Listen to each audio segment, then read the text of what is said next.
The next piece is the Banjo Player, and this is in the Festival Collection, Book 5. It's by Fritz, a 20th century work. And now we're going to delve into the practice strategy number 2, which is learn to listen. Of course, the student needs to listen to everything that they play. And where does this begin? At the very beginning, when students are young.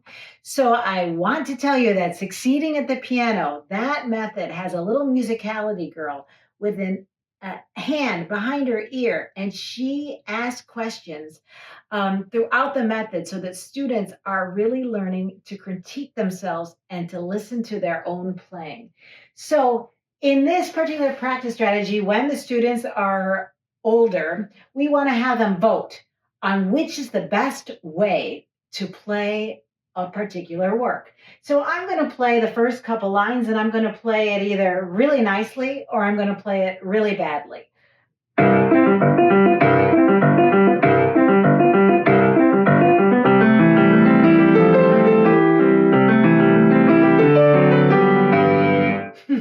So you notice the first line of this banjo player really does sound like a banjo is plucked, right? Little sforzados on the downbeats and very nice crisp staccatos.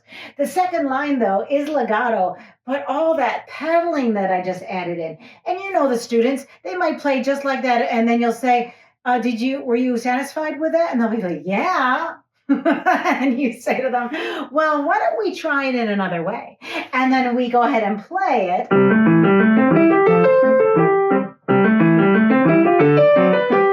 And you ask the student, how is that different? And they say, well, you didn't use pedaling. It seemed awfully dry.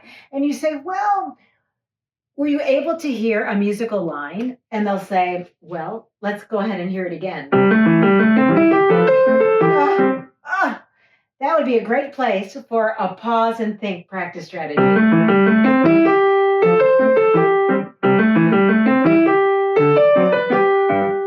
So the pausing and the thinking just gives a little bit of air so that I can think about what the next note should be, as well as the shape of the phrase. So let's have our students incorporate that as well.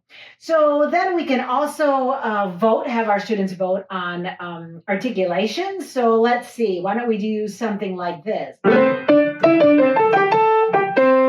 If you're looking at the music, those are all accented notes. So we could play it in two ways. Oh my goodness, how was that different? You'll ask the student, that was all connected, and that's not the way it's seen on the page. And so we always want our students to look at the page and know what these articulations mean and understand what sound they need to create, as well as what physical gestures to use to create the desired sound. So that's the banjo player.